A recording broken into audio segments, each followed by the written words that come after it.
nhớ trong số linh số tù đợi Chúa Giêsu kia tao luôn bè cô lo nhận đợi kia đi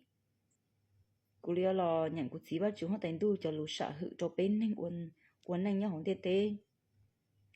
thầu và bên linh chỉ bắt Chúa nữ chỉ bên là cho họ luôn tê tê nó kia đi thì bây giờ chủ quân bây giờ chủ quân đi nữ cho lũ nữ xã hữu kia cho bên được nó này ạ thế nó mà cô chỉ bắt Chúa nữ cổng cây lũ xã hữu cho bên ở xử lý bên chỗ bên lần chân bắt Chúa bên lần chân bên tụ Chúa Giêsu rồi nè ấy bây giờ chủ tàu ở trở lại bây chỉ và chứ cổng cây luôn tự nó mà bây thiết đi là đã thấy tệ nữa bây thiết đi cái bộ chua bồn trong họ luôn địa tế nó nữa chỉ thầu bây ở tàu trở lại bây chỉ cho luôn ở bây chỉ xã hội cho bên tự nó cổng cây nó là thiết lỗ chỉ thầu bây ta chỉ ngay để tự nó chỉ bây tụi chú bây thiết tàu muốn tụi chân sinh là nào nào chỉ gia đình tao nhớ rồi tự nó cho kia đi trong nành cậu nữa lúc đó hầu lù lúc họ khó hay tiệt cậu gây lù xã hự nó và chữ cậu gây lù xã hự nó cho bé nó thì trong năng cậu cái ý hay tiệt tê lù ua yếu hài nó yếu và chữ tê lù nữ hài li nó hay tiệt cú yếu tu chữ nê tu và chữ ua cho nê tàu tỷ Egypt tới chơi lo còn nê đi do cái ua luộc hết nữa nê yếu chủ bê cú tí lên sư chỉ cho bê ý tu tỷ chủ tư nó cái chỉ và chữ hắn tu hay đi nó đồ bê ở tao bê chỉ hay đi nó hàm hành bảo đi nó đồ bê rồi đi tiền cho nhanh nhá họ luôn tiền tế nó nữa lỡ bê cho tỷ chủ cho lên cho tù rồi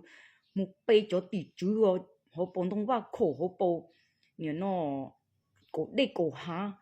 bây giờ tỷ chú nhóc bao chế cổ tu bao chế cổ tê lỡ bây xua cho tỷ chú nữa lỡ chân xua dạ xua trả xung động tên hiểm nọ tên những uống nó lỡ bây thành trò nữa chỉ do nên tới bây chỉ vào chúng tôi thì đi xả hử cho bây hay tiệt bây giờ tôi giờ bây trên bây gì là nè bên trên bây chỉ vào chúng họ thành tu rồi nè bây giờ chúng trên thế bây giờ bây tu chú dạy xuống nó tí linh cầu sự nữa bé và khó bé tụ Chúa Giêsu tí linh cầu xử lý bé chỉ và chúng họ thành tụ bé tụ Chúa Giêsu nó giờ tụ trị tế giờ tụ trị tàn cho ít bộ sạ là phá nhỏ lúc can tụ nó chỉ mua lên từ ôi yo có thì yo chửi tao bé tụ Chúa Giêsu ấy giờ dia lên từ chờ mua bé tên nhọ đọ đi tao tê thiết chế bé chỉ và chữ yo cho cái bộ chua có trâu tụi tao nè vì bé chỉ hay tiệt ô li chá có thêm một bê tuần đầu cho mê cha cũ hay tụ chỉ tuần đầu bây giờ có chỉ bê cũ hay tụ chỉ có cho xe cũ hay tụ chỉ nữa nè bé chỉ hay linh nữa nè bây giờ thì bé chúng bê lì tụ gì thầy tao thì bé chọn chuyện cái bộ chua tụ bê tụ khen sự cho nên những cái nào mà lỡ chỉ bao cái hậu lỡ cả bê và chú họ đánh tụ được lỡ những bao thì mua và chú họ đánh tụ thì lỡ những chỉ cả bê hậu và chú họ đánh tụ được khó non thà lộ do khó quá bây nên mua gì thổ lo để bây nên thiên chí kế bộ chùa do vì nên tự cho nên một bây giờ nên mấy quá chỉ mua xì à thế nào nên chỉ bây tụ mua xì à giờ và chú họ đánh đuôi giờ bây tụ chú về sủ nó nè nên một bây giờ nhiều chỉ mua xì à thế nào nên nhau không thấy nó bây giờ nhiều chỉ mua xì à thế nữa giờ này bé chỉ theo đi xã hội đồ bé còn nữa ta nên chỉ cho bom lò trâu nên bé lo chỉ hay tem lò dùng li ý giả đắt chỉ từ sòng luôn tu lo giờ hậu địa tới nó lo giờ bua hậu chúa tí chữ lo giờ tê lo giờ nên chỉ cho bé ý tu lò từ lo lý nè còn là bé chỉ hay tan trò了đồ bé了nên chỉ sai mà cho nên nó nhung thế nó lỡ bố tên ni ra bố tên ni na tôi chỉ một xí à nè tôi chỉ một phương chỉ họ đã chỉ về mình lò lúc tập lo hậu nè lỡ bố cho nên đó là cho lỡ bê rồi lỡ bố tên tôi nhớ lọ tôi chỉ giờ hay lù cho lỡ bê lỡ bố tên tôi nhớ lọ mua khoản cho mua khoản dư mua tên mua tao chỉ giờ một kế chỉ một xí à chỗ họ một bia ta chỉ một xia một khẩn dâu ta chỉ chơi hay lù em nên biết tới nó cái bê cho nên nó dùng đầu nó thầu bê chủ nhớ tôi cho cái được tuổi thầu bê chủ nhớ tôi ý gì tới chờ cái bê dùng lên đó nào bê cho anh nó thầu bê là chưa tôi vào chữ rồi chứ bê cho bê chỉ vào chữ cho tôi bê lo rồi mà chờ tôi bê mà họ thầu bê cho chỉ tao ấy là chưa chữ bê chủ cho nên nhớ thì ý gì tới chờ được bê chẳng ấy cho nên họ nhìn nó một ý gì khé nè cho ý gì khé nó chỉ cho một đá khé là mà em một trâu tụ đá là hôn gì là mà em buông nó bê đá bê nó có dây là mà bê giờ cho nên ngẩn thật bê giờ cho thì nó bê chỉ thì bê một cho nên ý gì khé nó nè cho nên ý gì mà bê dụ khén cả cờ nè em chơi món chơi gì nè còn đó lại giờ bê thổ bê chủ nhau tới chơi ý gì chứ giờ bê chủ ô tụ đá được khé bê uốn nín bùi dây bê đá bê nó lúc tê tiệm bỏ niệm nó trong này chả là chỉ bê ta đi lợ một bỏ tên này khi nhớ bỏ tên này nó tên này họ bổ sung họ bổ sung tên này ai chỉ trong này chả bỏ tên là bỏ tên này tây lợ bỏ tên này ai chỉ là chỉ muốn cho lọ bê thì tí mỏng mỏng giờ bỏ hổ cái dạng đâu mà giờ rung mỏng mỏng là bê trụ thì tê ê thầu bê chơi nhớ được ý gì đấy chơi thì bê tụ đá nữa bê đá bê nó nữa chỉ bê trụ đá khé chỉ nhân đấy bê chỉ và chủ cho bê tự lo lại bê lần chân bê chỉ và chuyển tu lại gì bê tàu ta đã lúc chú ý là bê bao ta đã lúc tê là chỉ bê là thua chế có đã lúc nên chú ý tiệp buồn trong có đã buồn chung chỉ bê chỉ và chú thiên lý cho bê tự lo thầu bê lần chân tàu bê tụ chú ý xu lại chỉ bê thiên là bao khỏi chế này tiền do lợi tên nhân được cái này thì tiền đó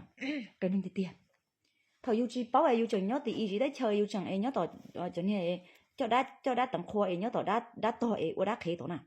mà yêu trái thì muốn cho lỡ bê nắng bê dây uốn nắng uốn dây chỉ tỏ chỉ bê mà khá lo cho cái chúa thì cũng kinh cơ cũng kinh cơ cũng mà chơi khó cơ cũng mà你nó có uốn cũng mà chơi say cơ mà你nó có yêu chủ cá nhân你nó tôi đâu cũng lúc tham nắng mà cũng mà đi uốn nắng khó cơ mà có trong mà cũng chơi hình à họ nó lại giờ bê ở đã khé bê ở đã tụ tụ sạch bê chỗ đã khé vì tụ đan thế nhưng nó bê chỗ đã khé nè đã mới dụ khé mà uốn nắng chân uốn na họ chỉ bao cá hầu lo tôi chỉ bao ta kỳ lo cho nên khá cầu thiết nó đã mới dụ khé nè sao cái chậu đó bà chúng tụ nữa chỉ của anh theo bà chủ cho thì tia hay để của gì bà chủ chở tao của cho của đi kia tao lúc này tới chợ gì cái hình tao lo cho kia chở kia tao của tôi chú Giêsu nó chở kia tao của tao sao này kiểu đã khé tao lo của tôi chú Giêsu nó lo tôi chỉ của gì bảo đi cha lo tôi thanh của lúc cho lo chỉ của đi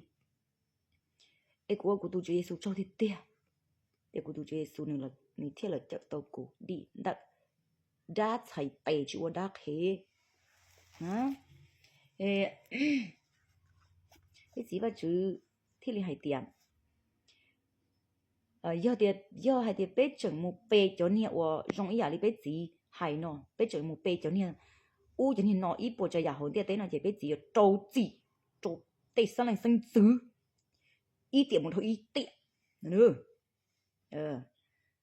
cú khi này thì bé gì và chú tụ chỉ bé nào cho bé thêm bé đa này bé gì hay tiền cú khi này trâu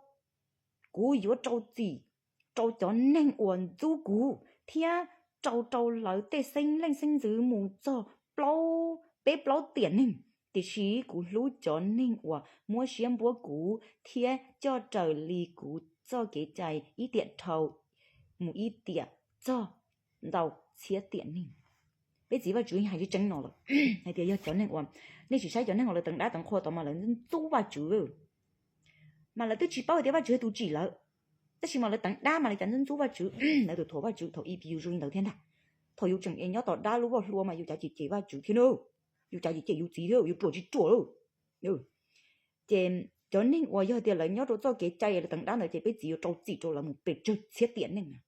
họ yêu bé cho bé là hử bé chỉ vào chuyển tu là gì bé chỉ vào chuyển tu yêu lú bé thế yêu cho cử thế yêu bố cho bé mua nó mua họ mua bé cho chết tiền nên thế nào nè bé chỉ cho lú cho hử bé chỉ sự cho ở là chỉ hử bé chỉ là mua cái bộ chua bé chỉ cho cái bộ chua đâu là bé chỉ yêu cho tụ đan sinh nhung đó là chuột chuột lấy là chuột chết cái là bộ chua mua món kinh thiết thầu là tôi chẳng cái để tao nó là chỉ bao hử bé chỉ mua tuần chu bì mua lại tuần chu bì bỏ lại cho tụ đan sinh nhung đó thì nó trên nơi thường khang nó cuộc kia đó bé trồng dân hay để bên trong Giêsu là bé yêu chủ tua khó đó bé tụ